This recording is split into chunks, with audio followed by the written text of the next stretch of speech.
My dog over in the corner snoring. It's funny. What breed is, what are they, I should say? I'm not. She's some sort of like lab type of mix, but she's also. I think she's got some sort of like Australian Shepherd or Aussie or something. Fair enough. I'm only asking because my mum back in August got a new puppy for herself, a Oh, Hungarian Vizsla named Sam. I think I may have posted a picture of them on my Twitter account back in August. oh my gosh! I have to go look at that. I'll try to see if I can find it for you. Hold on. I'll send it to you on Discord.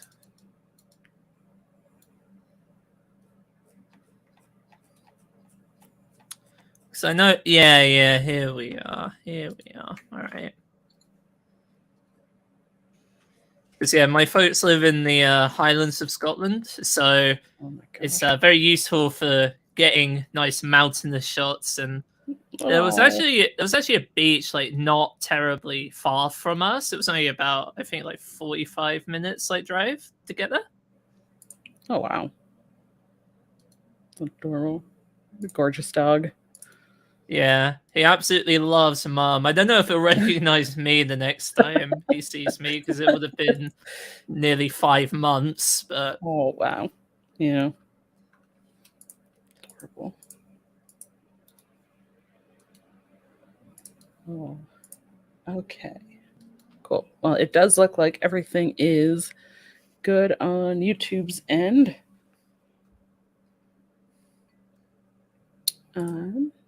So I think we are about ready to start. okay, I'm ready when you are. Okay.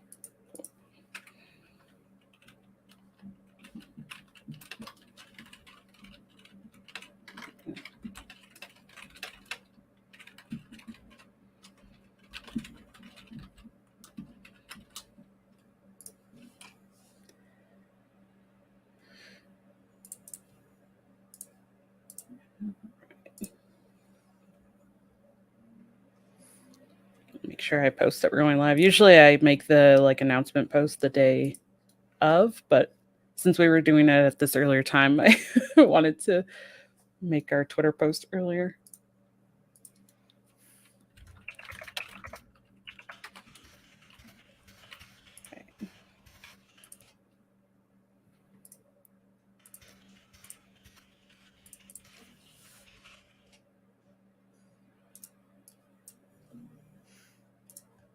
Okay.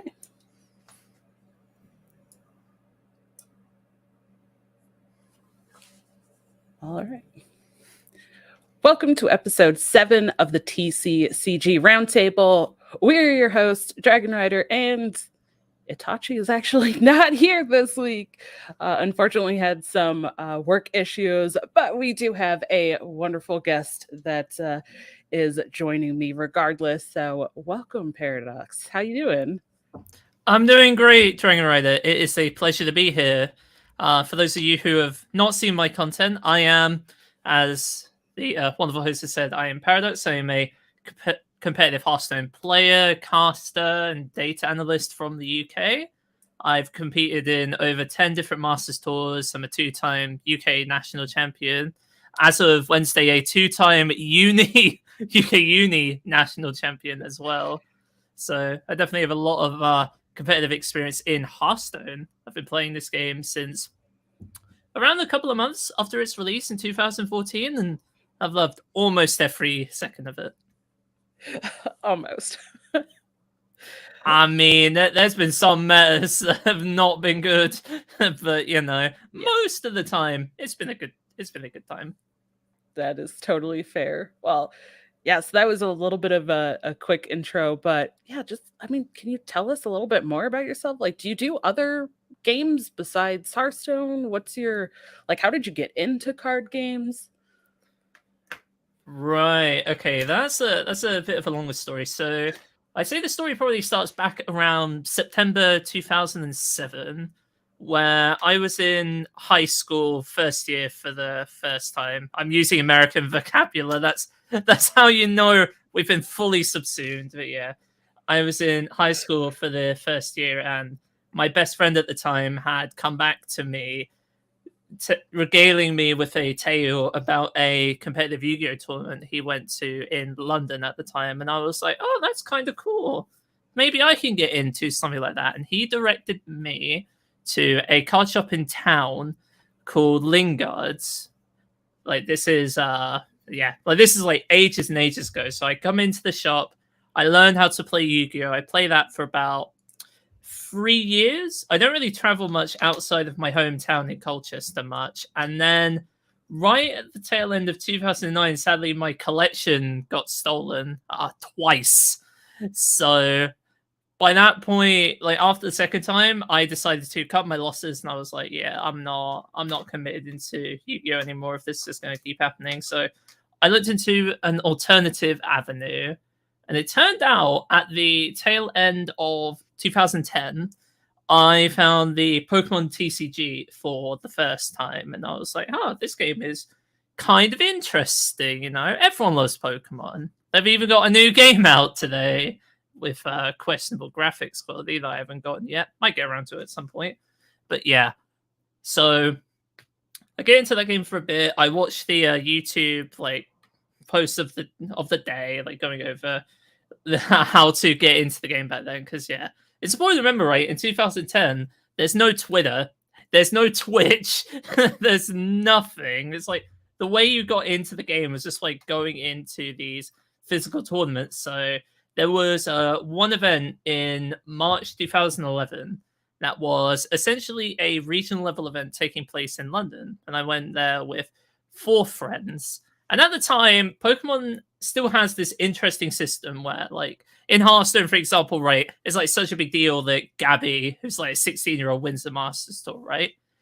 In Pokemon, they have 3 different systems. They have juniors, seniors, and masters. So juniors is anybody like 11 and under. Seniors is 12 to 15, I believe. And masters is 16 plus. So at the time, I was in the seniors division. I was there when I was about 14 years old. I get to the event. I do not terribly badly. I come 9th in seniors, but at the time it was a top 8 cut. Couldn't get much further than that. However, I was made aware at the tournament by a wonderful man named John Hawkins, who was a tournament organizer at the time, who still goes to events with his son Adam. 12 years later, this is how deep the community of Pokemon runs. He told me that at the time, it's like, oh, well, you've got enough play points from going to events that you can go to the national championship. And I was like, okay, that's pretty cool. Where's the national championship? So it turned out the national championship was in a village in the Midlands called Kettering. So I rock up to the Nationals in June, and in Kettering, the Nationals venue, I kid you not, was at a theme park, a small amusement park area in Kettering. And it's had a side house off to the side where the tournament was taking place. It's just this giant long room in part of the theme park. It shows how far esports has come in the last 10 years, right? Imagine the Hearthstone tournament taking place in there.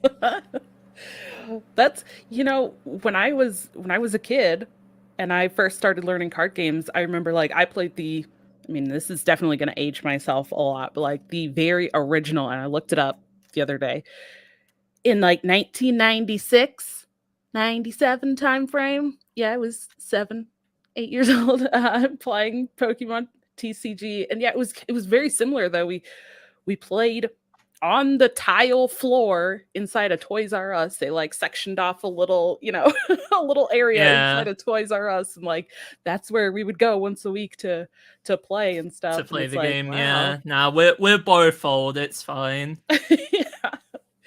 I know. When you get to the point you can say you've been playing card games for 25 years, it's oh, yeah. Well, I mean, I'm close to 15, so I can relate. Don't worry. Yeah. But yeah. Oh, that's an awesome story. Yeah, no. I wasn't even done yet, to be fair. I rock up to the event. I do, again, decently well, but not enough to make the top 8. But I'm okay, I'm kind of invested in this, right? I'm actually able to compete at a reasonable level to where I can keep up. So then I'm like, okay, let's go back for the next season. Let's see how well we can do next season. So next season rolls around, and I'm old enough at that point to be in the Masters division, which is where obviously like all the big players are. So that's obviously a huge step up from playing teenagers, but I still like Rocket all the same. I'm still only a 15-year-old kid though, so I don't own very many of the cards at this point. I can't get the like super expensive decks quite yet. So I have to like meander around a little bit as I'm like traveling to like 4 events in a year, just playing like whatever I can. And so like, it's March 2012. I rock up to the London Regional because that's the closest one I can get to. And I'm playing a Durant deck. Now, at the time, there was this card called Mewtwo X. And Mewtwo X had an attack where it did 20 times the amount of energy attached to it and the opposing active. And it was just dominant, right? It was like in every single deck. Like almost every deck had to run Mewtwo X or else it was just not good enough. And I think like Mewtwo X was like upwards of like 30 cards, like 30 quid a copy or 30 pounds a copy. So it's like extremely expensive. I'm not getting Mewtwo X. No way, it's not happening. So instead, I play a curious little card called Durant. Now, Durant, for those who are not aware, was introduced in Gen 5. It is a metal Pokemon, a metal bug Pokemon. And it had this attack called Devour. What Devour did was for each Durant in play, you can run up to 4 copies of a card in the deck. For each Durant you have in play, you mill 1 card from your opponent. In Pokemon, rather than in Hearthstone where like fatigue takes place, in Pokemon, if you have no cards in the deck at the start of your turn, you try to draw, you lose the game. So Durant being metal, resists psychic. So already Mewtwo X needs 1 more energy to clear it. Then Durant's attack only requires 1 energy. So already that Devour is pretty good. And there was this energy in the game called Special Metal Energy. The Special Metal Energy meant Durant took 10 less damage every time an opponent tried to attack it. And there was an enchantment called Eviolite, which meant Durant took 20 less damage whenever it got attacked. And there's cards like Crushing Hammer and Enhanced Hammer that can remove your opponent's energy. Pokemon Catcher can bring opponent's stuff to the active. It's just like the ultimate annoying mill deck that was specifically designed for the meta at the time to beat Mewtwo X. I actually made top 4 in that tournament too. Like top 4 in my first like proper regional in the first like year that I'm in the like top players of the UK. And my top 4 opponent was arguably the biggest legend in the UK Pokemon community. He's not playing anymore. He's called Sami Sakum. And Sami Sakum is the person who's like top 4 worlds before. He like went undefeated in Swiss the previous year. He would go undefeated in Swiss in 2012 as well. Guy was terrifying and was one of the nicest people I've ever played against in a game. Like, he sat me down, like, he calmed my nerves. He let my dad actually, like, sit next to me at the table, like, while I was playing against him in order to, like, calm me down. It's like stuff like that is like, that's how you get people invested, right? And I lost. Like, he was also playing Durant, and sadly, because in Pokemon, you set 6 prizes to the side at the start of the game. And if you prize Durant, it's obviously really bad because you can't take prizes. And, well, I priced Durant, I opened the wrong thing, and he just blew me out. But still, pretty good. And yeah, the story basically goes from there to where I like do well at nationals, continue that motivational climb. In 2013, I get as far as top 8 in UK nationals. I barely missed worlds that year. But in 2014, I finally get there to the World Championship in Washington, D.C. at the time. And a couple months before I'm going to the World Championship in DC, I hear of this strange new game that everyone is playing in my practice group. It's so bizarre. And I was like, what's this game you're playing, guys? They're like, oh, it's called Hearthstone. It's made by the guys who made World of Warcraft. It's free to play. And I was like, oh, that's pretty cool. And yeah, no, my time got destroyed. My testing practice for Worlds that year was not great, but I was committed to Hearthstone. I played a lot of Hearthstone from that point onwards. And here we are now. Oh, wow. That's incredible. So you've been playing since then for Hearthstone. And do you still, I feel like I saw you're still competing in some Pokemon stuff, or? Yeah. So I Okay. was about to say, I'll roll it back to 2019, where Masters Tour Seoul just happened, and I was like heading back from Korea with my chief operations officer, a lovely fellow named Mark, who came with me on the trip. And it turned out that Worlds in 2020 was happening in London. I couldn't believe it. Worlds happening in my home country. Of course I'm gonna go. See Worlds next year, meet up with people I hadn't seen for like 4 years up to that point because I was committed to Arsenal at that point. What could possibly go wrong? What could possibly go wrong? Yeah, we all know what went wrong. So That's a question you don't ask in card games. Yeah. So they rolled it back. Like 2020's obviously cancelled. 2021, COVID's still a thing. And then 2022 in August, it's in London. And I'm like, cool, I'm going there. Catch up with people, see what's happening. And after the finals of Worlds, they announced the next location, similar to what they're probably going to do with Hearthstone in a month. And where did they announce Worlds 2023? In Yokohama, Japan. And as any card game and anime degenerate knows, you want to go to Japan at least once. So I'm like, well, I've got time. There's no Master Tours happening until at least January, unless esports decide to throw something under the rug. So I'm like, let's give this a go. Let's try to see if we can make it one more time. And so that's why last weekend I went to Warsaw for the first like proper Pokemon regional I could play in this year. There was one happening in Lille the month before, but I wasn't able to make the registration window. But no, I'm still trying my hand in that while there's not a lot of Hearthstone esports to go around at the moment. Yeah. Oh my gosh. That's an incredible story, I feel like. That's such an arc, and it just keeps swinging back and forth, it sounds like. I love it. Very interesting, too. I know we talked about this kind of a lot last week, I think, with Lambie series, but the kind of especially like higher level and competing like you've been doing in more than one card game is just, it's incredible. And I feel like a lot of people who play card games kind of do find themselves playing more than one, but to compete in multiple card games like at higher levels is incredible. Yeah, it's definitely not easy. And I've noticed a lot of the time when I was playing in Warsaw this weekend, there would be those times where I'm like, I'm really glad everyone's playing the cards in English, because if they were playing them in foreign languages, I don't know what they would do. That's totally fair. And Pokemon is a much different game to Hearthstone in many ways. So I definitely emphasize that point as well. It's like, you need to know a lot in these games, and a lot of them are very different in terms of how they operate. For sure. Yeah, absolutely. Well, is there anything else that you want to kind of cover in our little interview before we jump into news-related stuff? I was about to say nothing that wouldn't come up later down the line, I suppose. No. Okay, awesome. Well, we will have all of the links and stuff to find you. We'll let you plug that later, but they will be in our description on YouTube and in the show notes for anyone listening on audio. So definitely check out Paraducks via those links as well. So let's jump into some news, and I'll read these and we can kind of talk about these if you have any thoughts, because some of the news. I'll let you take the read. This is your show. Yeah, well, this week, kind of interesting. I feel like the last several weeks have all been like, oh, this game has a new expansion releasing. These games, like, exciting stuff.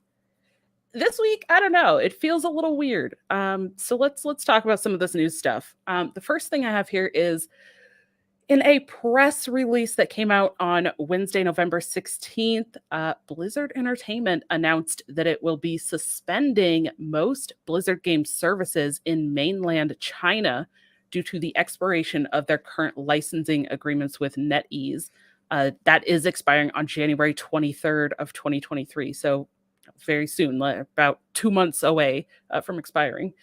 So that, includes World of Warcraft, Hearthstone, Warcraft 3 Reforged, Overwatch, StarCraft series, Diablo 3, and Heroes of the Storm. But most notably, I guess, for this show is Hearthstone. And the Hearthstone Chinese scene, I mean, they have their whole like very in-depth competitive scene and all sorts of stuff. So to see that going away is shocking and saddening. And I don't know what's going to happen next with that.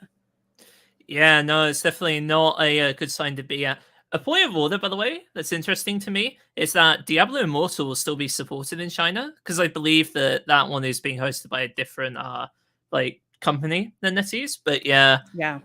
no, the hope for both us in the West and the East is that there is, if not an agreement, then maybe like some alternate company takes the reins. I know, for example, like Riot has an agreement with Tencent, which is like the big like game company in China that allows them to run like League of Legends and Valorant in China. Something similar might happen in Hearthstone as well. Like, you know, for most of the Blizzard properties there, because China's a big market. Like, I remember seeing a statistic not too long ago that said like it's like 3% revenue comes from China to Blizzard like every year. And it does Yeah. feel And like a lot of this is coming down to like disagreements on both sides, like how much does one want to give, how much does one want to take, that sort of thing. Yeah, and I think that 3% as well is Activision Blizzard as a whole as well. So not only just like these games, but things like the Call of Duty and other things that Activision owns as well. Which to think that all of that and then they're only getting 3% is like, well, I guess I could see why they're kind of in these talks now that it's coming, that agreement is kind of coming to an end. But also, that's just to think how popular things are in China and then they only get 3%. It's like, wow, that's still a ton of money. Yeah, absolutely. Though, of course, we don't know quite the full extent of everything involved. And Yeah. of course, the Chinese regime is cracking down a lot on video games lately. I remember there being like, like you can only be on for like 1 hour in a day. And it's like you can only do like this and that and so many things. So I was about to say, I won't speak for Chinese policy. I don't know how the Chinese lawmakers like determine these things, but it feels personally like this is an issue more on the Chinese end than it is on the American perspective. But as far as like our game, like Hearthstone goes, like China's definitely been like one of the best countries in Masters Tours for like a really long time now, like, especially this year. I think almost all of the winners for like the Masters Tours this year were from China. I think at least like 4 of them were Chinese. And even in Worlds, I think they have 5 of the slots. I don't remember exactly like the exact country delineation. I could probably look that up. But I know it's like 4 of them are from the MTOG. I think like Pascal is the only one from Brazil. I think there's only like a couple from Asia, and then the rest are like Europe and China. Like in Hearthstone, it's like really dominant for these 2 regions at the moment. Well, and battlegrounds too. I mean, I think in the last, we'll talk about that in the competitive organized play section. But like, I think wasn't it? It was a huge percentage of the last Lobby Legends players were Chinese players as well. Yeah, and that's especially interesting, right? Because like these are based on the servers as well. Like Chinese players are having to get VPNs to hop into the European and American like servers in order to play Battlegrounds, and they're still like insanely good at the game anyway. It's wild stuff. Yeah. And I hope they can possibly do the same thing for Constructed. But the problem is, right, is that even if they like get High Legend, they won't be able to be like acknowledged properly under the esports scene anyway, because like regular Hearthstone esports in China are like completely different systems. China has its own way of getting invites to the World Championship, even though they still play in the Masters Tours just like the rest of us do. Yeah.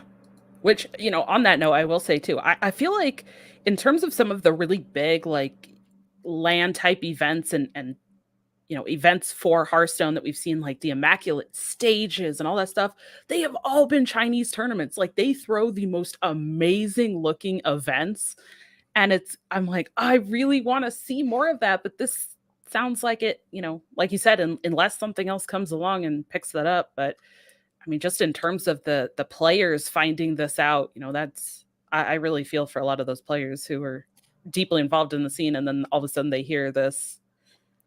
Yeah, no, it's even worse, right? Because like there was a tweet from Archangel where he made the point where it's like Hearthstone players get to see the announcement of like March of the Lich King, and Chinese players are like our game is going away in 2 months. It's like it's such a dire contrast. You can't help but feel pity, like honestly. Yeah, because I mean, it's they have no control over it. It's not, and it's like, yeah, that's hard. I can't imagine. But I will say, on the other kind of side of the emotions here is some good news, I feel like. But the International Olympic Committee, the IOC, has confirmed that its inaugural Olympic Esports Week will take place in Singapore between June 22nd and 25th of 2023. Now, that is awesome. The last couple of years, there have been some esports stuff related to Olympics, but this is the first time they're actually doing a whole Olympic esports week, and it's going to be an in-person thing, and it's a huge step. And also for Singapore to host it, it's just super super cool. I think actually Lambie, who we had last week, has competed in some of that like the Asia Olympic type of stuff as well.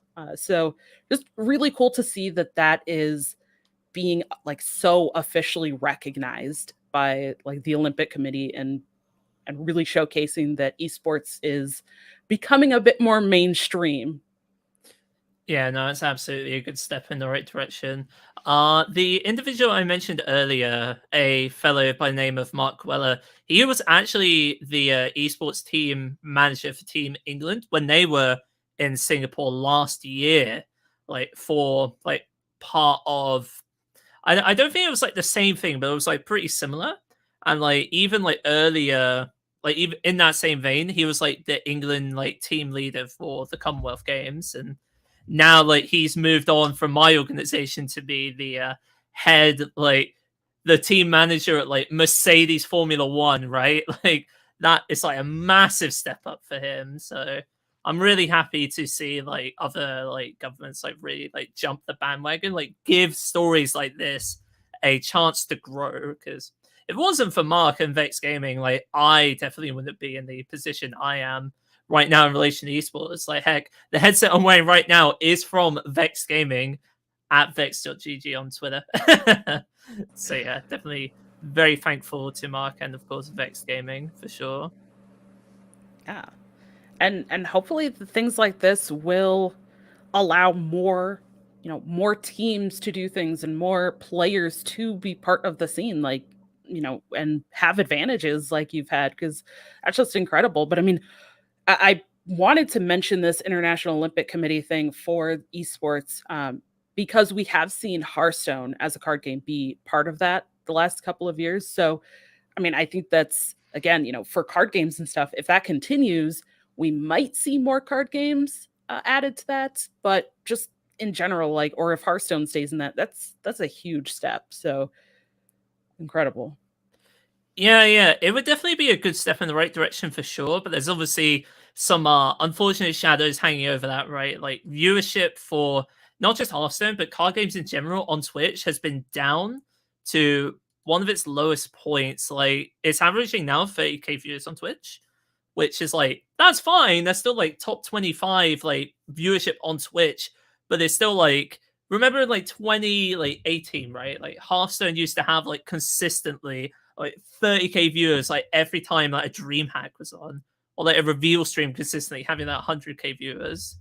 And it's like obviously that's not all Yeah. completely down to Hearthstone, like internal mismanagement on the part of Blizzard to do with scandals that have been mentioned innumerable times before now Yeah. like have not helped. But Yeah, for it's, sure. it's like it's like this is great. I feel like the house needs to be kept in order though for like card games in general, because they're definitely it feels to me like a lot of the people running these games have sort of like stagnated a bit. Like we're in this position, people like invested, but we're not like giving them more to look forward to almost. The new Yeah. expansion sort of shifts that up a bit, but in general, that is how I have felt the atmosphere be like for a considerable amount of time now.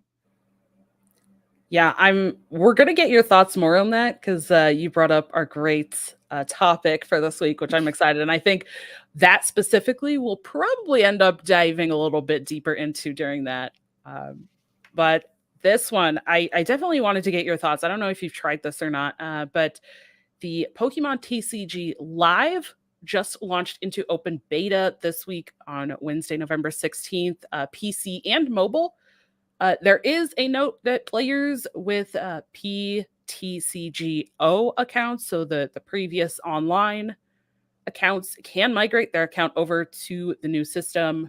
But I was reading this article from Kotaku, and apparently there's some pretty big issues and stuff with that. So, if you are a player, you might want to hold off on that before you actually commit or at least like look into stuff.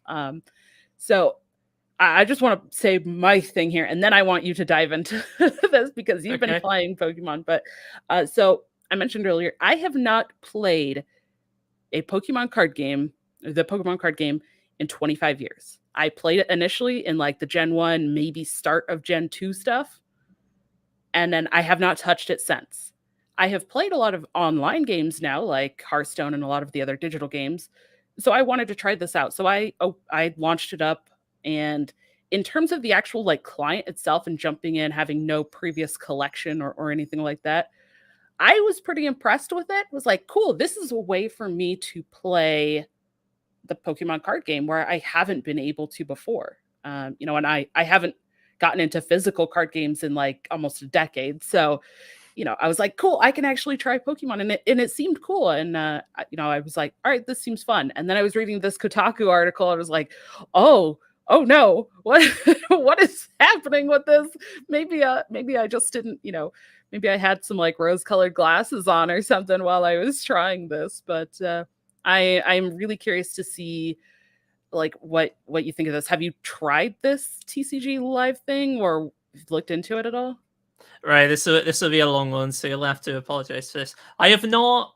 Okay, I've downloaded the client. I've gone through the tutorial bit, got the decks. I haven't actually physically played the game yet, but I have been keeping a eagle eye on this particular topic for ever since it was initially announced back in, I believe it was announced like early 2021 that this game is going to be a thing for the first time. So, especially, I want to look back. It's 2011, and the Pokemon Company decided that they wanted an online version of the Pokemon card game because Magic the Gathering has had Magic Online for close to 20 years now, and they've had like different like variations of that product. I believe MTG Arena is the most recent version, which by all accounts, I played that briefly in 2018, and it was a decent enough client. It worked.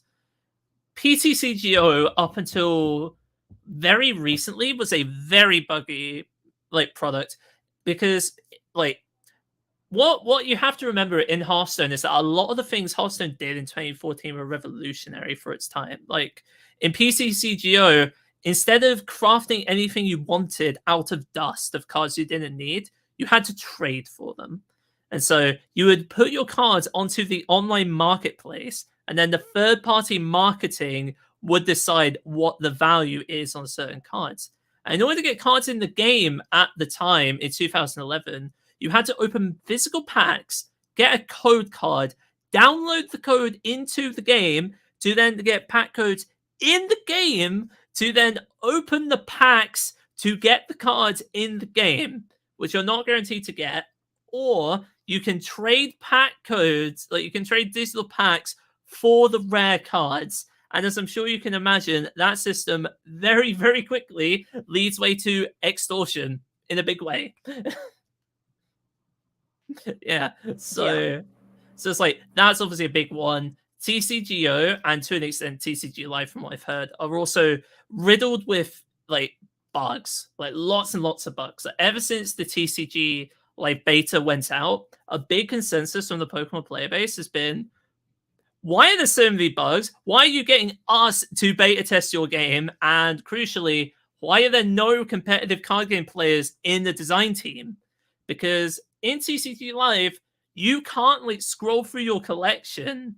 You have to open a deck to then look through all the cards in your collection. Like, the general consensus is that since there's a rule in Pokemon where if you you can't be a player while working on the game. You can't be a player in like the Pokemon Company International, TPCI. You can't be a player in that system, and they put the resources for TCGO and TCG Live to a lesser extent in-house. So a lot of the development isn't from people who know what they're doing. And so for TCG Live in particular, they're having to get all this player feedback, and they're taking it on board for sure. The game is in a lot better place than it was at the start of beta, but it's still not in as good a place as it could be. It is a worse product now, I feel, in 2022 than Hearthstone was in beta in 2014. That's not good for the greatest, greatest rep in the world, right? Like, Pokemon's a huge company. They have the resources. They're just choosing not to spend it because of arbitrary rules they themselves have put into place. And that annoys me, right? Like, a big reason I jumped into Hearthstone was the client. The client was incredible for the time. There was nothing like it for Pokemon whatsoever. And when you're a student in 2014 who can't go to the card shop as often, you just play online at home. You don't even need to pay like entry fees, like play games. Yeah. I don't know. Even when I was playing the other night, I did notice like a couple of little bugs, which I don't know. I guess I was like, okay, like I can accept a couple of little bugs, but again, like I said, I haven't touched Pokemon card games or anything. So like, I didn't know any of that stuff. So, I mean, you just gave me a lot of insight to think about. There with like, oh, there's a lot more going on there. There's a lot that's been happening. And honestly, like when I think I saw a tweet or something the other day that actually advertised that this was going into open beta. And that was the first time I'd even heard about it. So, which is kind of surprising because I try to follow a lot of card games and people who play a variety of card games. So that not even hearing about it until it was launching into open beta, I was like, what is this? Okay. Yeah, no, it's not great. And there's other things as well, like the layout of the board. I think you can agree. The layout of the board has a lot of clutter on it that doesn't really need to be there. Like the Hearthstone board, for example, there are stuff you can interact with on the sides, but they don't really like influence the game any, right? It's still like a pretty straightforward, like 7 minion, hero power, weapon slot, deck, discard, that sort of thing. It's a lot more compact. And something else I've heard of, which I can't confirm, but I believe is accurate, is the mobile client makes it harder for you to like see your hand if you have tons of cards in it, but I can't confirm or deny that. I don't know for sure. Honestly, I played it on PC, and it even still on PC felt kind of hard to see some of that stuff. So I can imagine, looking at it from a mobile perspective, that it was probably if they didn't change anything, like Hearthstone actually kind of did do some adaptation for the mobile version for things like hand. You can click on it and make it larger, but if they didn't do anything like that, because I haven't tried it on mobile, like I said, I struggled to see some of that stuff on the PC version on like my 24-inch monitor or whatever. So like, yeah, that's kind of not a great thing when you are trying to implement something across multiple devices. No, though I will end it by saying that it is a step in the right direction. They clearly have an interest in expanding the digital aspect of the trading card game. It just feels like they're doing it in a manner to where they're not doing it as well as they could do. And that annoys me as someone who's played these games for so long, and especially Hearthstone, because we've seen everyone complain about Hearthstone on Twitter about everything, right? The most recent discourse is about Prince Renafall versus Sayat Afri. So I'm like, that's cool, but have you seen what the other games are like? And it's like, Hearthstone's in a great place. I've said it for a long time, and I mean it every time. Yeah, absolutely. I mean, and I think that there's tons of very good things that have happened in the digital space that, they could take from. So I hope it continues to improve for sure. All right, let's jump into the couple of things here that we have for the competitive and organized play. We mentioned last week, but last weekend, Hearthstone had their Lobby Legends Battlegrounds tournament, which did happen November 12th and 13th. And Zun Yu won the tournament. So we were talking about some, Chinese players and some different stuff. And yeah, ended up winning that. I did not get to really catch the event because I think it was based on European time. And so that was like starting at like 1 a.m. or something for me. So yeah, that wouldn't surprise me. did you watch any of the Battlegrounds events or?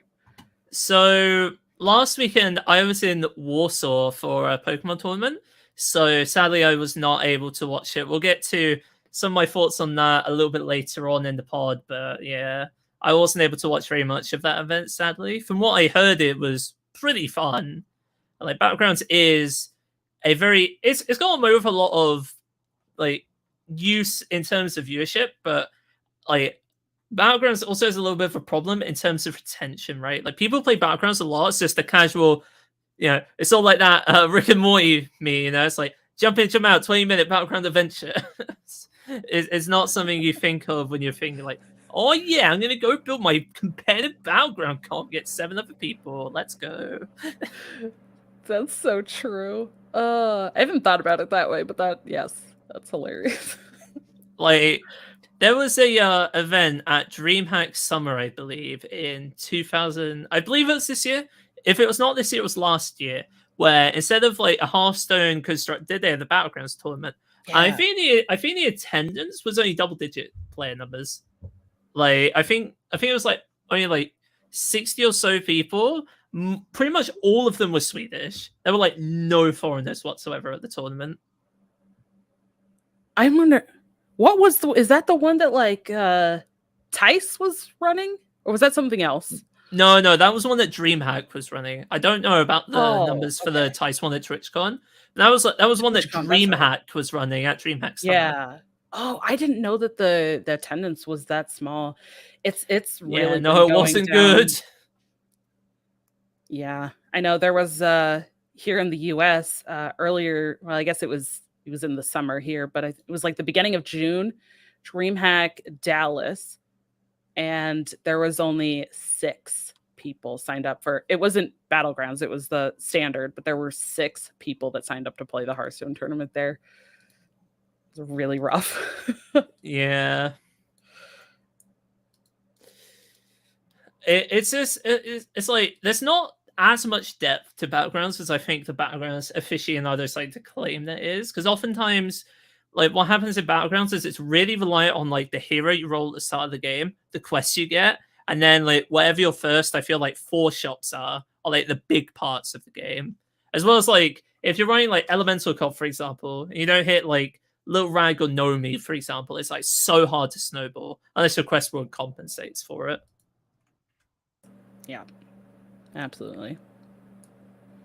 All right. Well, keeping with the Hearthstone, let's talk about, since we are talking about competitive stuff, Hearthstone Esports did reveal that content will be coming to promote the World Championship, which you mentioned we're about a month out from that. December 16th through 18th is when that's happening. And for anybody who knows, Baby Bear was commenting in reply to their post, saying, will some of that content include information about the competitive scene for 2023? And they replied back with perhaps, with the eyes emoji. So, a lot of us were like, yeah, okay, upcoming info. So we should be getting that info very soon, which is very exciting. I don't know exactly how they're going to do it. They didn't obviously say, specific days or anything. So who knows? I mean, it could be starting to come out next week. It could be right before the World Championship. I personally think it will be happening during the event itself. I think they'll probably do it either at like the very start or the very end of the tournament. Like that's how it was at BlizzCon when World Championships were in previous years, right? They would announce like the next like Hearthstone expansion, whatever, like during the event itself. So I definitely feel that is when it will be announced. And Blizzard, if you're listening to this, and I hope you are, I have one request, a Christmas wish on my sock that I've got on the wall. If you can give me it, I'll never complain about Hearthstone again. Give us crowdfunding. crowdfunding is a good thing. We want it back. It was amazing in 2020, and then they ditched it. Bring it back, please bring it back. It was so good. They dropped it. I don't get why. So one good thing about me doing the editing is that I can choose what sounds and stuff go into our audio version. I will definitely be inserting an applause sound effect there. Yes, crowdfunding would be amazing. I've seen it in so many games. We had it in Hearthstone, and they had to extend it and give more because there was just people so many people getting the packs. Yeah, and it was beneficial in so many ways, right? It was a good deal for the packs, so people wanted it for the value that way. It supported the scene. It was good for everyone all around, I feel like. And it's like, why did they only do that once and then they stopped it? I don't understand. Yes, hopefully there will be something, and I know a lot of people are also kind of really chomping at the bit for some in-person events again, and I'm sure they've really been taking that into consideration and trying to figure out how that's going to work with COVID regulations and stuff still happening. But give us something, please. Yeah. I don't know what to say. I really want crowdfunding because consistently Master Sword prize pools have been good. If you go 4-4, you get money, pretty much guaranteed in Masters tours. But it's I want that, and I want in-person events again. In-person events so badly need to come back because a big thing people don't quite tend to get about esports is it's very much a promotional tool for the developers to market the game themselves. Recent example, right? Just yesterday we had the 100k show match of the new Death Knights Frost, Blood, Unholy, and I'm sitting here, I'm 100 grand for this. Why can't we have that for esports as well? As long as you can promote it correctly, right? It's those are the questions I want to know the answers to, and I hope that they do give answers. But to that specific question, I'm more skeptical that they will address it, if at all. Yeah, I doubt we'll ever actually get answers to that, unfortunately. But yeah, so hopefully we'll be able, to find something out. But as soon as they do announce that, we will definitely be talking about it on this show as soon as we know something. But speaking of knowing something, Flesh and Blood did announce their Pro Quest Season 3 with over 300 events across the world happening between January 14th and the 29th of 2023, with winners of each event qualifying for the Pro Tour number 3. We'll have an article linked here for you as well, kind of showing a little bit of prize things, cards, and things that they will be giving away for that. But I think for those who are definitely wanting to be competitive in that, the prize is winning one of those Pro Quest events to qualify for the Pro Tour event. So pretty interesting there. They did announce that, which I had already been looking at. I'm surprised that the announcement came out this late because honestly, I was looking 2 weeks ago at some of the fab sites and actually looking and seeing a lot of the game stores and stuff already have their event, or at least the date for the Pro Quest events listed on the site. So I was already looking at the day of the qualifiers. Yeah, that's not good. Yeah, so I was like, okay, well, I guess we knew this was coming, but the part that they did announce, I guess, would be the actual kind of stuff that's the little prizes and stuff that are coming with those events. So there will be more information coming soon on the Pro Tour number 3 itself. But yeah, that was kind of the big stuff I had for our competitive play. Do you know of anything else that was happening that you? I didn't even know the Pro Quest was a thing. So yeah, no, that's it's new information to me. If anyone wants to compete, you know where to go. Wish you the best of luck if you are competing. But it's the first I've heard this game, so I have no take on the matter. Yes, Itachi was giving me some crap last week because we tried it a couple weeks ago. I bought some stuff and we were looking through it, and I've been very into like, I want to try this, and been very excited. So yeah, I was already looking at these events. I definitely am not expecting to do well, but I'm gonna try it. And like you were just saying with the Hearthstone stuff, Yeah. like they have in-person events, so I want to do in-person events. Got to find them where you can. Exactly. No, I can completely relate to that one. So, all right. Well, let's get into the big meat and potatoes of our show, which is this topic that you wanted to talk about. You talked, when we were chatting, you brought up this kind of idea of really comparing and looking at the physical cards versus digital, and also wanting to talk about like the state of like the card game space as a whole. I think on this show over the last 6 episodes that we've had before this, we've kind of touched on some of these things, as we've been talking about other things, saying, oh, okay, well, when we're competing in tournaments, let's say in person, you have that, being able to see your opponent physically, so you can use that as an aspect where you don't get that in the digital space. So we've touched on little things like that, but we haven't actually kind of compared them side by side as an in-depth topic itself. So I would love if you could kind of start to dive into this, and we'll talk about some of this since you brought this up. Yeah, certainly. It's a very big topic, I will admit. So you'll have to forgive me if I ramble on a little bit here. You've left some very useful bullet points to go over. So I say, like, probably as you mentioned, the biggest difference is when you're playing a digital game, but when you're playing the game in the client, there's no human interaction between you and the board. Now, what do I mean by that? What I mean by that is, as a player, you therefore can't make mistakes. And by mistakes, I don't mean misplays. You can misplay all the time in Hearthstone. We all do every game. Don't say you don't, because you do. But what I mean is, you can't accidentally break the game. So I'll use an example that happened in Poland last week. So I was playing against a British friend of mine, and in Pokemon, as I mentioned, there's 6 prizes you have to take during a game. Every time you clear a Pokemon, you take an amount of prizes based on usually its health, right? Like 1, 2, or sometimes even 3 prizes per kill. So my opponent played a card called Hisuian Heavy Ball. Hisuian Heavy Ball allows you to look at your prize cards, pick a Pokemon from your prize cards, add it to your hand, and then shuffle the Hisuian Heavy Ball card you've just played into your prizes. So at the time, my opponent had 3 prizes remaining. He plays his Hisuian Heavy Ball, he gets Pokemon out of the prizes, he shuffles the Hisuian Heavy Ball and the rest of his prizes together. He lays them out on the table.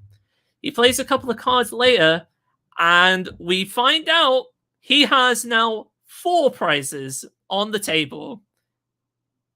Yes, he had 3 prizes 30 seconds ago.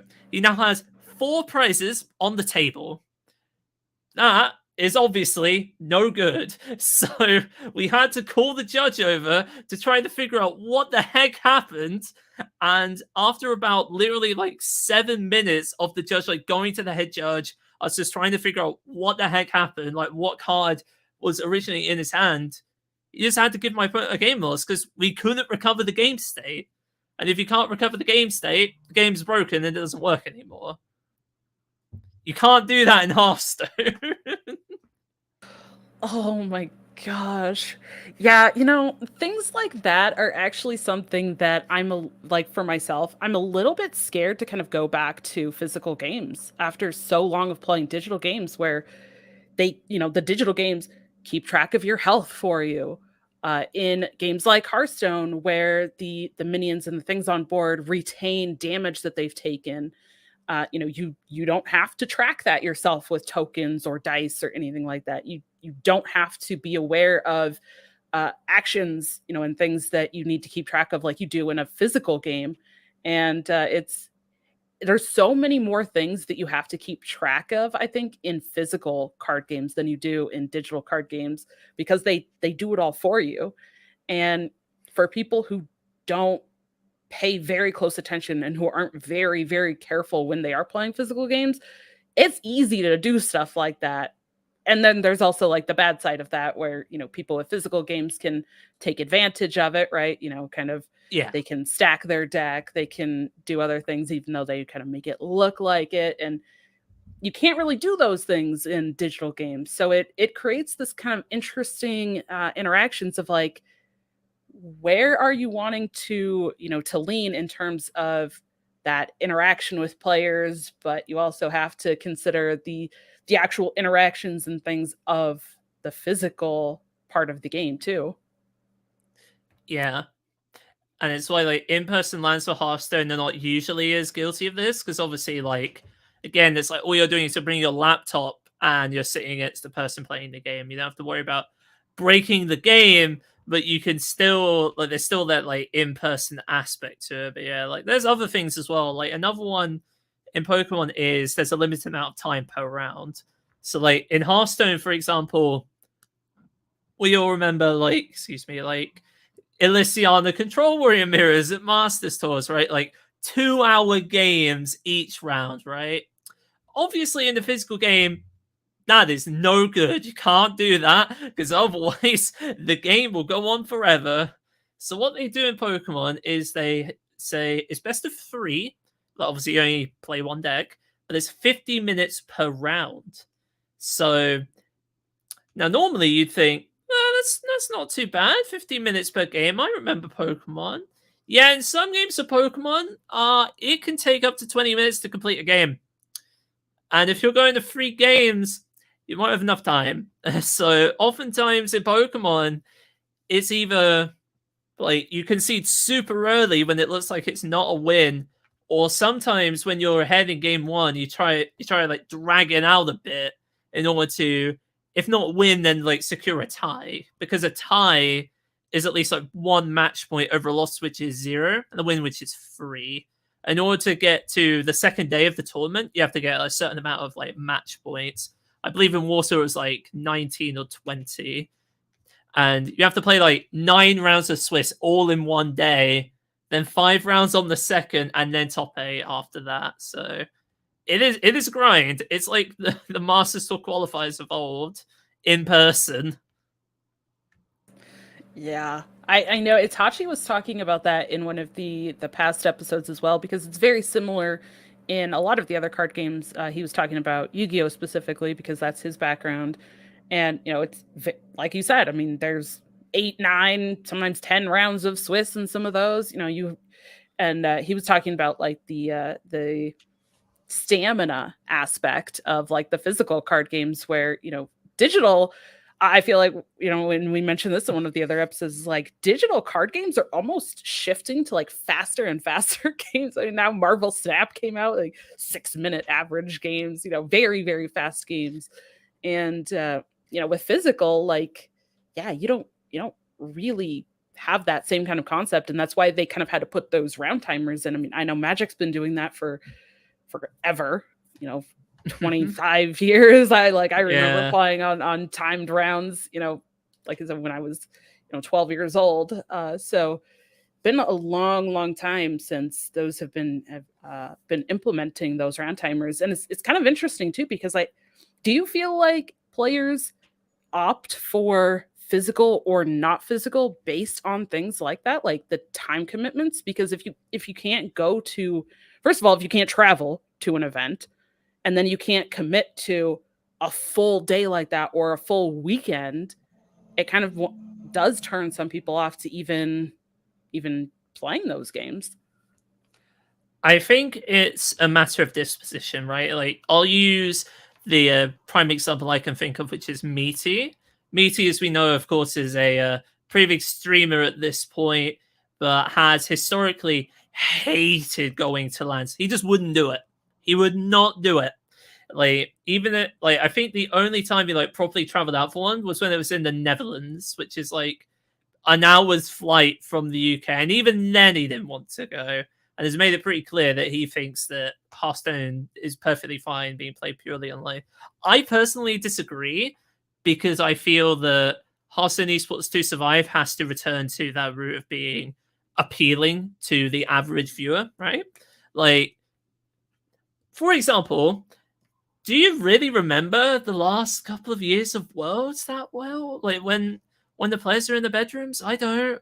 It's like we remember Gabby because No. Gabby was memorable. Like, you know, when he was like freaking out and you could see like his background with the iron and the laundry basket, like that was great. But like, you don't remember many of these players. You don't remember many of these stories when they're not in person. Like, I remember like 2015 Osaka versus Tice, right? That was like the big match of that year. And that wouldn't have been nearly that big if it wasn't in person. I guarantee it. Yeah. No, I completely agree too. I mean, I think even, for Hearthstone, watching just all of these Masters tours that have been online, and they're doing 6 Masters tours. Then this year it's 6 Masters tours plus they had the like what Plus summer seasonals, championship. yeah. Yeah, and then they're gonna have Worlds. It's like I don't remember any of that. And honestly, like there's kind of been too much online stuff where I'm like, I don't even want to follow it. I'm just like, why do I really care at this point? But if they were in Yeah. person, then you also associate it with the place too, right? Like you were talking about, Yeah. You traveling. associate it with the place, and there's also like Yeah. a more distinct memory of it, right? Like, for example, I remember in 2017 there was a DreamHack happening in Valencia, Spain, which just so happened to coincide with my birthday. And literally, like me and I think about like 7 other like UK friends, like we were on the beach in Valencia, and right as the clock turned midnight for my birthday, fireworks like went off, and I'm like, yeah, that's a memory that I'm gonna remember for the rest of my life, because like that's something I always associate with the tournament. I did terrible at that tournament. I think I went like Oh, 2 no. wins over like 5, but that doesn't matter because like a friend got second, and I had that memory right at the very end, like being on the beach in Spain. Yeah. I wouldn't get that if the Masters Tour was online. Yeah, absolutely. And I think that is something that the physical cards kind of do have over digital right now, as because in order to play the physical card games against other people, you have to be in person to play them. So, you do have to go to those. And I know even with like the firesides that they used to have for Hearthstone, like that was kind of a big emphasis, was getting people together, even if it wasn't to play competitively, but to play friendly. And that's something that a lot of Just these digital. yeah, just to bolster that sense of community. Yeah. Yeah, no, I agree. Yeah, I mean that's a huge thing with physical card games, right? And why like local game stores are still around, and they might be struggling. That's we can maybe talk about that a little bit, but they Yeah. still have that aspect of like trying to bring people together, whereas digital doesn't have that, especially because a lot of these card games, they don't have like a world chat and that kind of stuff where you actually get to like talk to people in game, which I don't know if I would want that either, but it loses that, like you said, that human interaction for the digital. And that's why if you want that kind of community interaction, that interacting with people, you have to go to things like Twitter or Discord groups, or like you have to find third party places to interact with other people that play the game. Yeah.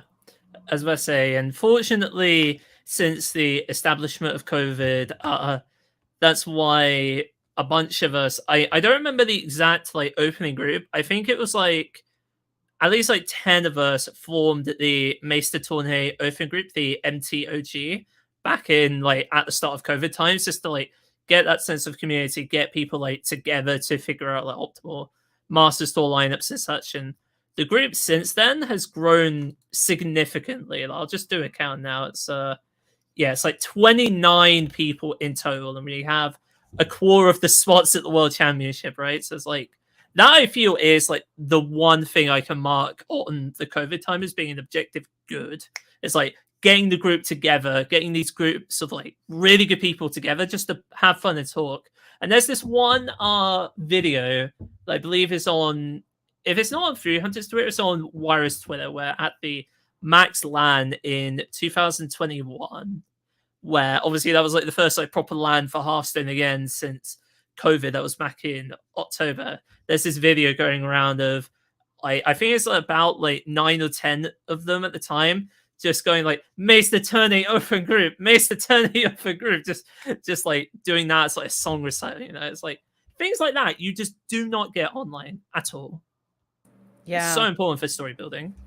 Oh, I mean, and things like in person too, for like, talking about competitive and major events, having a crowd there as well. I mean, the League of Legends world stuff has been going on right now, and I don't really follow League of Legends, but literally it was so impactful for people to see the hosts and stuff on stage and to see the crowds and all this stuff that like it was showing up on my Twitter timeline. And I was like, okay, I got to go like check out what is going on over here. Like, I don't even follow this and I'm still like seeing this in my feed. So, and I went over there and yeah, I mean, the stages look immaculate. The, commentators are just high energy. There's tons of, crowd with signs like supporting their favorite players, all that kind of stuff. Like, and it feels like with all of these online tournaments, you don't get any of that. And it's kind of heartbreaking, honestly. No, and I think this is also like coinciding with the YouTube deal that also happened like at the start of COVID as well, where it's like the big Hearthstone community was built through Twitch, and so when Activision Blizzard pushed it onto YouTube, it obviously alienated a lot of the community. I think like other factors obviously played into it as well, like the general decline in card game stock, like Twitch stock in general has been going down. But obviously, it's like that just gutted viewership by at least 2/3. So hopefully, they will announce that they are abolishing that deal and that everything's going back on Twitch, which I think they will, right? Like we've seen, like the show matches happening on Twitch, Lobby Legends is happening on Twitch. I see no reason why they wouldn't just put stuff back on Twitch. But yeah, absolutely, I agree. Well, I think that's a good transition for us to just talk about like card games in general. You mentioned a couple of times that kind of the viewership of card games overall has gone down. I try to follow and on Twitch and stuff as well. I try to follow a ton of card games. Some of those card games, every time I look, they literally have 0 people and they have very small communities. And it's really interesting to look at because I think for one thing, especially in terms of the digital space, like you mentioned, Hearthstone definitely was kind of, I think, the card game that really skyrocketed digital cards. Yes, things like the Magic Online were around since I was just looking it up, like 2012 or 2002, I think. Yeah, 2002 is when it launched. So, obviously there was online card games, but they never really got the publicity and the stuff that like Hearthstone did, right? Hearthstone coming from Blizzard, it was peak, it was huge, and it really kind of just skyrocketed. I think the at least general public view of online cards. And more people have been trying to jump on that train, and more people have been like, oh, well, I want to make a card game too. Or more companies have been doing that. Well, we'll make a card game too because it's so popular and it was doing so well. And now it seems like there's so many, but very few actually have a high following, a good like solid player base. Yeah. So I'll iterate on this point, right? So we all remember, of course, Riot, famous game company, made League of Legends, made Valorant, made TFT, for example. Like they made Legends of Runeterra, which is, of course, their main card game. Would you like to know how many people are viewing Legends of Runeterra right now on Twitch? I feel like I'm a little scared to know, but what is it? There is currently only 809 people watching Legends of Runeterra on Twitch. And only 631,000 people actually follow the game on Twitch. Like, Hearthstone, by comparison, right now has 17.2k viewers and 9.4 million followers on Twitch. Right? It's like the scale of that is like they're like completely different leagues. Like Magic's a bit better. Magic has 7,500 viewers and roughly 2 million followers. The Pokemon TCG has about like 1.2k viewers. So it's like it's like, yeah, Hearthstone is not going anywhere, people. I don't think Marvel Snap is getting anywhere near that kind of viewership because Marvel Snap was intended from the outset to be a mobile game. You can't stream mobile games. You can, it won't be good. You can't do it. It's not gonna happen. So it's Yeah. like I feel as though when Ben Brode and Second Dinner went about making that game, they made it with the intention of not being an esports, just be a fun game you can just pop in, like play for 10 minutes, done.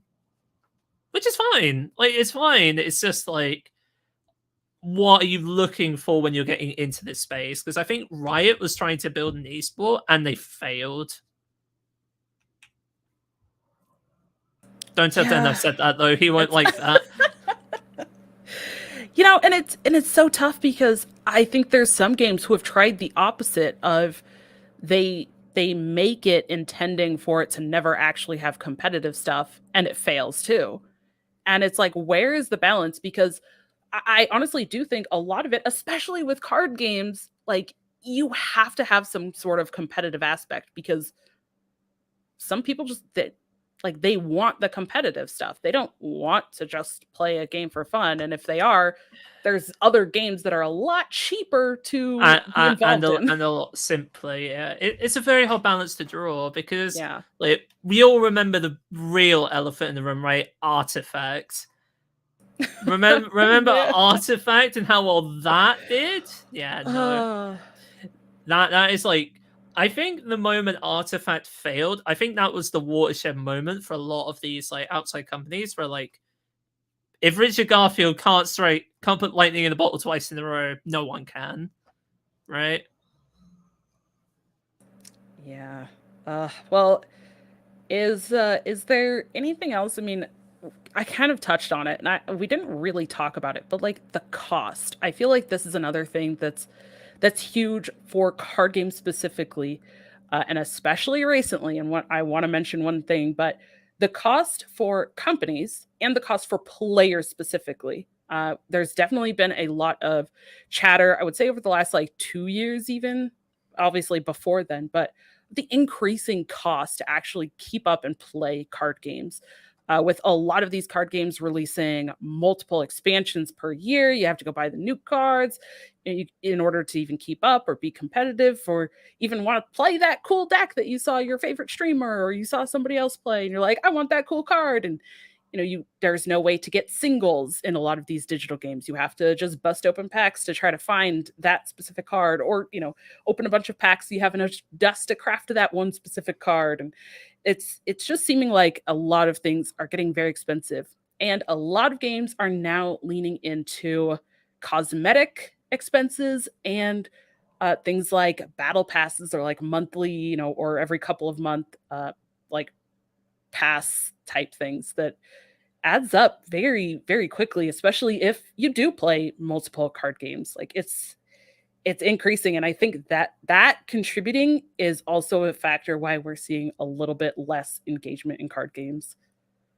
Yeah, no, that definitely makes sense for sure. I'll preface this by saying I am the outlier.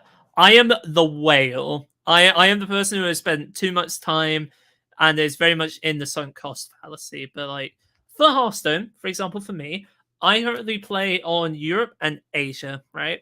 So for me, during every expansion, I'm getting the Tavern Pass on both servers, and I'm most likely getting the smaller pre-order on both servers. Maybe I get the bigger one if the big one like is appealing or not. Either way, that is still at least 120 in the red for me per expansion, like for Hearthstone, right? On both servers combined. But that's still me getting pretty much all the cards. And as of the time of recording, I currently have around 5,000 gold on both servers.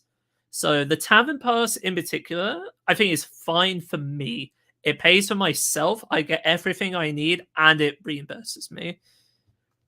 The issue is though, it's like if you're not that committed, it's obviously a much harder sell because then like you're making a loss. And that's not even delving into the cosmetics thing. Like Battlegrounds is criminally bad at that. In terms of like the only way Battlegrounds is monetized is through cosmetics, right? Like that, or you're paying the extra to get the 2 extra heroes at the start of the game, which in Battlegrounds when you're playing at like 10k MMR is necessary. It's not optional. You need to get the good hero every game, or else you're going to lose MMR. It's guaranteed.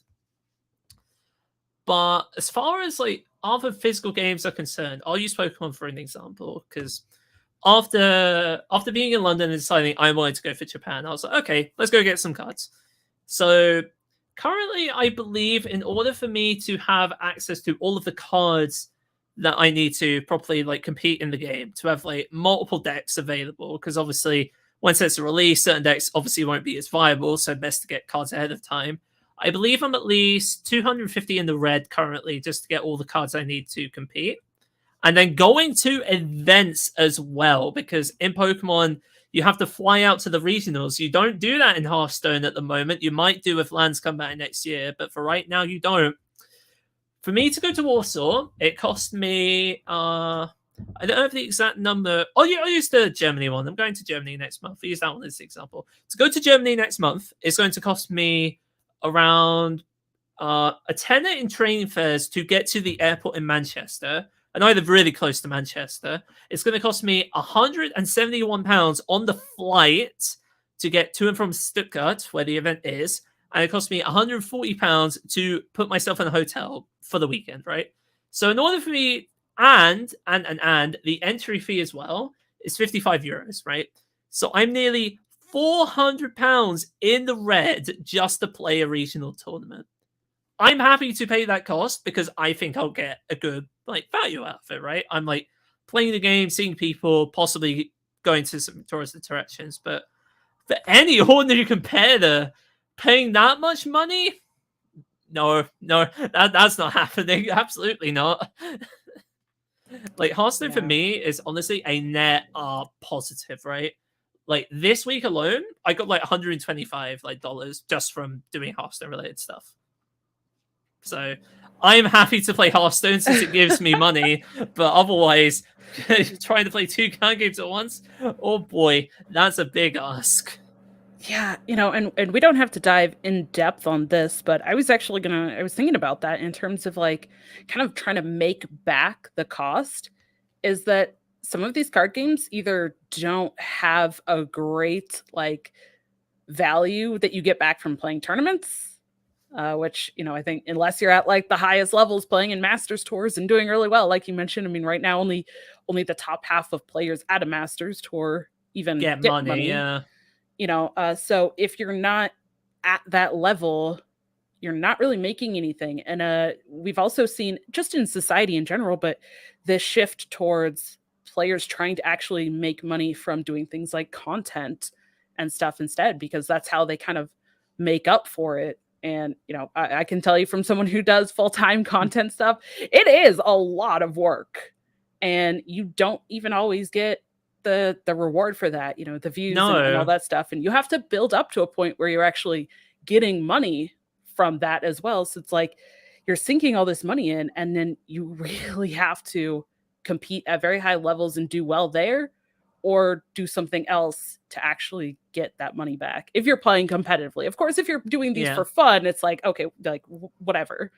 But I think people over the past 5 years have slowly come to this realization that like esports isn't the golden goose, right?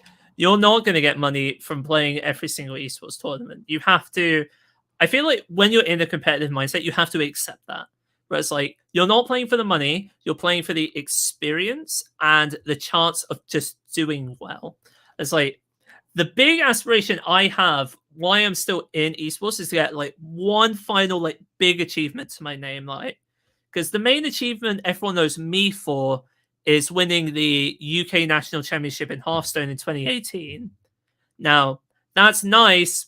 That's nearly 5 years ago. And so it's like, what else can people know Paraducks for, right? That is why I'm still here. And I think people have to be realistic about the goals they set. My goal is unrealistic because it's like, there's so many good players at this point. The chance of getting that big win is astronomically low. But if you get there, obviously that's where you can feel content that all of your like costs are worth it. I feel like if you're coming in now and trying to win a Masters tour, you're not going to do that unless you're very, very good and or very, very lucky. So I think people just have to step back and accept that like this is a hobby. Treat it like a hobby. Spend the money. Be happy you spent the money as long as you got the fun experience out of it. And if you're not doing that, just don't play, or like just play for fun, basically. Just not worry about these things. Yeah, I think that's kind of an approach that I've taken as I've expanded more into card games, like other card games, right? Where it's just unrealistic for me to try to be competitive in too many card games at once because of the cost, even if they're all like digital cards. But also in terms of like time commitment, I can't commit, the time it takes to be like at that level and multiple card games at the same time.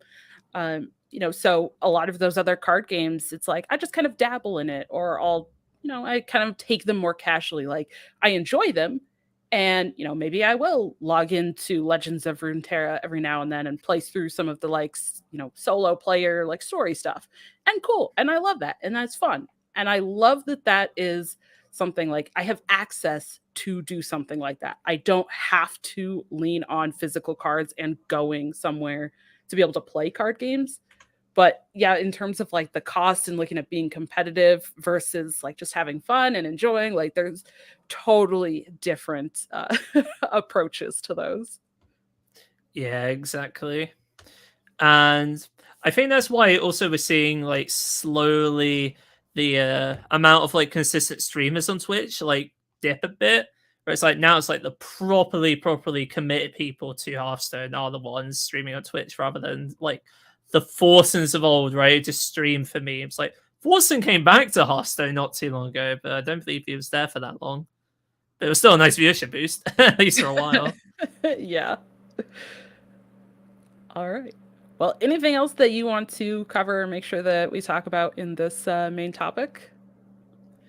I was about to say the main one I think that hasn't really been brought up yet is obviously, well, I'd say it's not only like the time commitment, right? We've brought that in. It's like making sure that you're not like committing too much time to like too many different games. Like if you want to get good, gotta spend the time on like the one game you want to get good at. But the main one is obviously the different mechanics for the games as well. Something I found in Pokemon, right, is that Pokemon is a very tempo-oriented game. There's not that many catch-up tools in the game compared to Hearthstone, right? In Pokemon, the win is you take 6 prizes and you win, right? Every time you kill something, you get a prize. And the only real disruption to that is like a card called Roxanne, which when your opponent's taken 3 or more prizes, you can set them to 2 cards in hand and yourself to 6. So it's like, there's that, but it's not like in Hearthstone, right? But there's like Theater, which people hate, and Mutinous, which people hate a bit less, and things like that. It's just sometimes I think people should maybe take a look at other games before complaining about certain cards that they dislike. Like Sidonafrius, for example, is a big one, right? People really don't like Sidonafrius because he just ends games by himself. But I think Sidonafrius is a good thing because he ends the game, right? He puts you in a position where you have to be in this tempo-oriented approach, where you have to like think of ways to like either like be like even greedier or try to outrace Sidonafrius. The problem is Prince Renafall, in my opinion, because with Prince Renafall, when you're 40 health and you have 40 cards in your deck, you don't have to worry about what cards to include. You don't have to worry about dying early because you have 10 more health. If you get to Sidonafrius on turn 10, he just heals you all the way back and clears your opponent's board. And that's just it. Yeah, no, I completely agree with you on that. I'm in that same boat too. I think it's really interesting looking at like mechanics and stuff too, because even looking at things like nerfs or bans. In digital games, you can just go in and like adjust the stats on something or the cost of something. But like in physical games, they have to create that like ban or restricted list, and they can easily reprint stuff, and like just like mechanic or design wise for games that way, like that's a huge difference, right? Yeah, and you have to make sure that you design in every set to make sure nothing's too broken. So like a fun example is like towards the tail end of my time playing with Pokemon, there was this card called Seismitoad X. Seismitoad X had an attack for 1 energy that dealt 30 damage and prevented your opponent from playing item cards in the next turn. Item in this case being spells. So you couldn't play spells next turn. And so you had this. You had a card called Hypnotoxic Laser, which 25% of the time basically meant your opponent couldn't attack next turn, basically. While they're under this item lock, you would draw through all of your cards in your deck, and then you would play this card called Laisson's Trump Card. And what Laisson's Trump Card did was it shuffled all of the cards in your deck, all the cards in your discard back into your deck, right? So you'd like empty your deck of all of these like Hypnotoxic Lasers, all this disruption stuff. You like shuffle it back into the deck, and it was a supporter card. The reason why that was important was you only play one support per turn, but there was this card called Versus Seeker. Versus Seeker was a card that allows you to add a supporter from your discard into your hand. So you could add Laisson's Trump Card to your hand again to then play it again. So you would never deck out. You would like destroy all of your opponent's energies. They wouldn't be able to play spells. Their Pokemon 25% of the time wouldn't be able to do anything. They just do that the entire game until 6 prizes were taken. And Pokemon had to ban it from the game because it was too broken. You can't nerf that card because like what can you do? It's a physical card. Had to get rid of it immediately. Well, not immediately. It took them a couple of months, but they got rid of it. But it was still disgusting. Yeah. You know, one more thing in terms of like mechanics and design, I think that's kind of a really big difference in, you know, like I guess before digital cards really came around, the kind of big like RNG aspects and like, you know, fun kind of interesting things that would happen in card games is like flip a coin or roll a die. Yeah, flip a coin for an effect, you know. Pokemon has had way too many of those cards. Like the big annoying one was Crushing Hammer, which was like spell flip a coin if heads destroy one of your opponent's energy, right? You can run 4 of these in the deck. And so if you flip 4 heads of Crushing Hammer, that's 4 turns worth of work your opponent just had wasted. Especially in this, because like in Pokemon, you also had cards like Professor Juniper, which like you once per turn discard your hand to draw 7. So it's like there wasn't even a penalty for running cards that 50% of the time did nothing because you would just draw back anyway. So yeah, definitely not fans of those kinds of design. I think design like I'm just trying to think like Joust, for example. Joust is a good one, right? Or like pull 2 minions out of your deck, and if you got the higher one, you got the bonus, right? I feel like that's a lot better because that's like more in the player's control rather than literally failing 50% of the time. Well, it's it's been interesting though, I think, seeing because digital games like especially Hearthstone, you know, Hearthstone is I think a lot of times kind of viewed as it's a really high RNG type of game, you know, because there are some mechanics and stuff that, you know, like you play that and it casts random spells or puts random stuff in your hand. You can't really do that in a physical game, whereas digital allows you to do that. And it's a different mechanic that appeals to different audience, right? People that just want to play the game for fun and want just chaos and just random stuff, and they have fun with that, and they don't really care about being competitive or being the best. It allows that, where, you know, the physical guards don't really allow as much of that. So just like for good or bad, you know, whatever kind of player you are, obviously there's pros and cons for each, but it's just it's a very interesting point. It's a very interesting point for sure, because when I was in London, I was talking to some of my old Pokemon friends. They're talking about Hearthstone, and one of them came to me and said, the reason I stopped was because of discover spam, the ability to like constantly discover things. He was asking me if that was still a thing in the game today. It wasn't, like, it's not a thing in the game today, but it's definitely that thing, right? Or it's like, if you keep discovering stuff from outside of the game, what can your opponent really play around, right? Like, Priest was notorious for it in the Barons meta, right? With Sephic Veilweaver, where you just be like, random spell into this, into this, into this, into this. And it's like, well, okay, cool. That was a nice game. Like, especially in the mirror, right? Where you could Sephic Veilweaver into Raised Dead to get the pirate that drew cards from your opponent's deck, to then get more Raised Deads, to get more pirates, to get more cards from your opponent's deck. It's like, you can understand where things go a little bit too far in the other direction, for sure. Yeah. Yeah, like I said, you know, there's obviously good and bad, and depending on who you ask, like some people absolutely love that. It's just looking at like the physical versus digital thing, it's very interesting because card games physically never had that option. It's really just like, because you can't just create some random card out of nowhere, right? I mean, they kind of tried that with like tokens, but that was still pretty limited. But digital games have been able to really kind of take that design aspect to a whole different level, which is, again, for better or worse, and depending on how extreme they take that, some players might not like that. And that could also be contributing a bit to like lower viewership for a lot of those games as well. I think there's a ton of aspects that are contributing to kind of people steering away from some card games and digital card games, especially. Yeah, absolutely.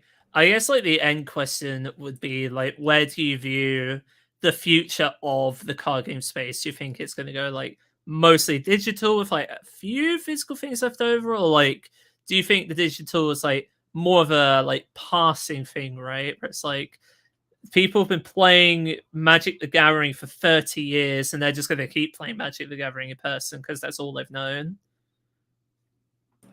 That's a really interesting question. I think I see them in the long term being kind of hand in hand. I think especially a lot of these games that can do different things with a digital medium. But I just think just as technology continues to develop, people are a bit more reliant on that technology and mobile and things like that, and having access to do that just from wherever they're at. So I definitely don't see digital card games going away, at least not anytime soon.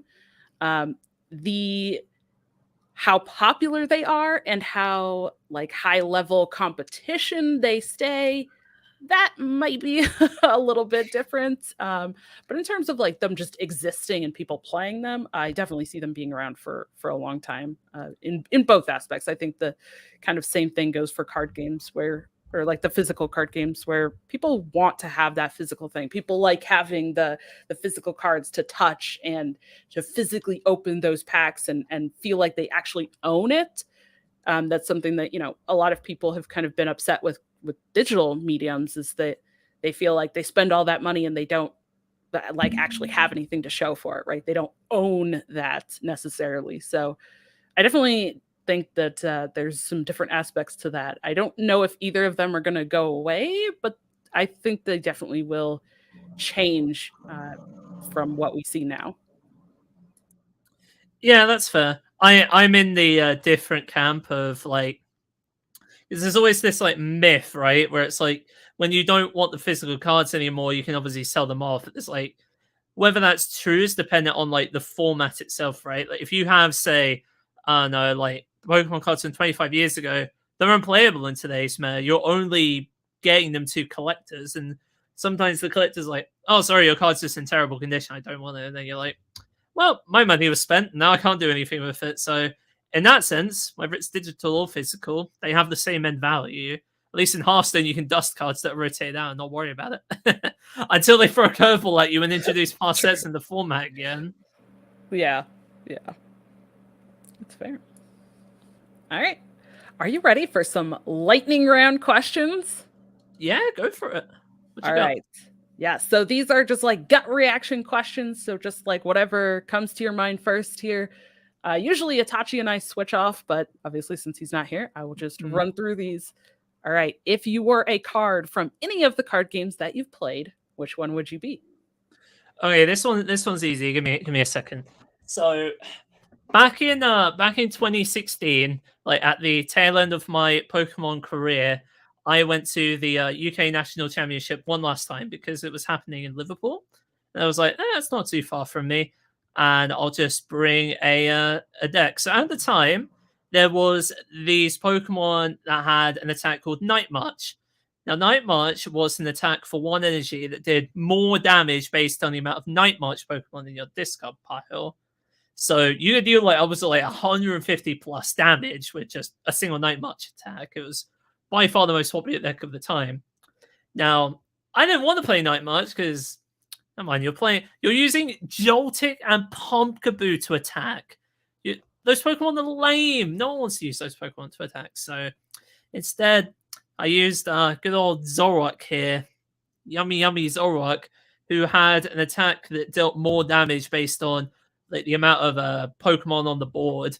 And so what you do is you use that and you snipe a Pokemon called Shaman X from your opponent's side of the board. Shaman X is a Pokemon that only had 110 health, but gave 2 prizes every time it died. So you would bring it into the active and then kill it and just win a prize race. And just bring Shaman X back from the discard to then attack it again. Like things like that. And so yeah, I'd say Zoroark is definitely my... If it's not my favorite Pokemon, it's like Zoroark cards are generally some of my favorites for sure. Also look at him. He's adorable. I know, it is so cute.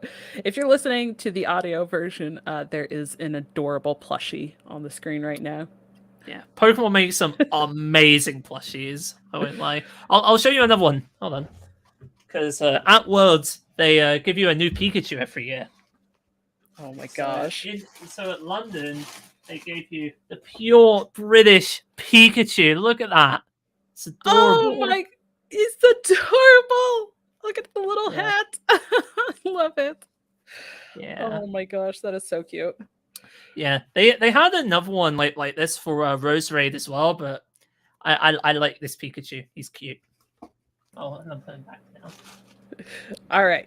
The next question. What is your favorite type or archetype of deck to play? See, this is interesting because I think if you asked me this question even like a year ago, I would have said control, easy. I think I'm leaning towards like mid-range like aggro now. Like generally speaking, I just like playing super big minions and just punching people in the face. Like I just like the to and fro for the board, like trying to like outsmart your opponent in crazy ways. Like Priest is definitely my favorite class for that reason, because it used to have so many discovers. You had to think of how do I use unplayable card A with unplayable card B to create this insane combo that just blows people out. Like, that's definitely the most fun I have usually. Awesome. All right. What is one goal that you have for yourself in the card game sphere? So yeah, I've said this one before, right? That I just want like one more achievement to like go up on the record. I'd say like in the long term, I'd like to go into casting like full time as like a proper like end goal like job type thing, sort of like how the Masters Tour 6 do for Hearthstone. It's just sadly that in Hearthstone it seems like it's like you've got this glass ceiling, right? And like on top is where all the Masters Tour casters are. And then below that is the people like us, right? Who like want to cast more, but are sadly unable to do so. So I guess that would be my goal. Is like, if not in Hearthstone or in Pokemon, then like some other card game to like be that like face to like throw my passion at the viewer, because I think I'm pretty talkative about these things. Yes, I definitely agree. All right. The last question we have written here. Do you prefer physical or digital cards? I prefer digital games and physical cards. So, because it's the act of physically like riffle shuffling the physical cards that is therapeutic to me. But the digital game by far is like always my preferred avenue. Again, to avoid the Hisuian heavy ball scenarios. Yeah. All right. One last lightning round question that's not typed in the Google Doc. We always got to throw this little curveball. So the question I have for you is, if you could change one thing inside Hearthstone about the game or something that they have in there, whatever, what would you change? It's an interesting question. Like, I'm not going to say tournament mode because I think tournament mode is a little bit cheating. Like everyone would say tournament mode. I think what I would introduce to Hearthstone is 2v2 Hearthstone battles, to where like you have maybe like 2 players versus 2 players, both have like 50 health, and then it's like you have like a shared board, shared like 2 sets of hands, like shared resources, that sort of thing. I think that would be really cool if they introduced 2v2 Hearthstone like battles. As like, I'm not sure like how feasible that would be, like if that's something you can only do in person, but if they could do that, that'd be amazing. Because you could do like tag battles on like Yu-Gi-Oh! And Magic. So why not? Yeah. Yes. All right. Well, that was our lightning round questions. Now, everyone has been listening to all of your amazing accomplishments and your in-depth analysis throughout this show. Where can they find you to get even more of that? Yeah, of course. So Twitter for as long as it will be around. Please don't go down this weekend, I beg of you. It will be at Paraducks_GB. You can see me oftentimes on Discord at Paraducks2789. That is my tag on Discord. Aside from that, you usually just see me hanging around like various different streams, mostly from British streamers like Meaty, Jumbre, Baby Bear, Mick Banterface. Generally, if they're a part of the Mesa Tourney Open group, I'm often on their stream at some point in the day. That's usually where you'll see me hanging out and chat, and oftentimes getting memed on by the Twitch chat. Awesome. And is there anyone you want to shout out, or anything you want to shout out? Anything else you want to plug? Obviously, shout out to yourself and Itachi for letting me be on. Of course, you've been a lovely host. Shout out, of course, going out to Vex Gaming for supporting me these past 4 years and just being wonderful the entire time. Definitely the best esports in the UK by far. Best esports, so no question about that. Shout out to the MTOG for being the best practice group in Hearthstone. That is definitely not even close. And shout out to the Hearthstone community at large for being awesome for these past 8 years and definitely making me feel like I have a place to belong, for sure. Yes, definitely agree with that. Well, thank you so much for joining this week. It was an absolute pleasure to chat with you and get to know your accomplishments and stuff better. I know you and I have kind of interacted before. We've gotten to chat. I think we casted together once, and I think so, yeah. Yeah, but getting to actually hear about your card game history at large was amazing. So thank you how so much much of a for boomer joining. I am, yeah. Well, I think if we learned anything, I'm even more of a boomer than you are.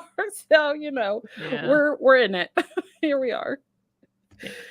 And on top of that, thank you all for joining us this week.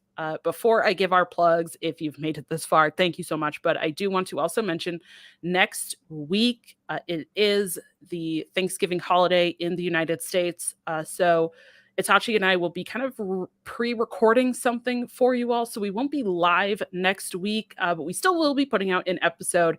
And in 2 weeks from now, we have a very, very special guest.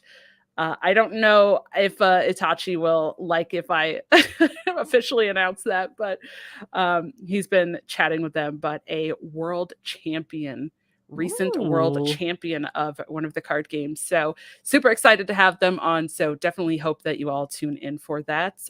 But thank you as always for tuning in. If you or someone that you know, or you want to, try to get somebody else on the show, reach out to us. Email us at tccgroundtable@protonmail.com. Follow us on Twitter, like Paraducks said, for maybe as long as that's around. But that'll be twitter.com TCCG Roundtable.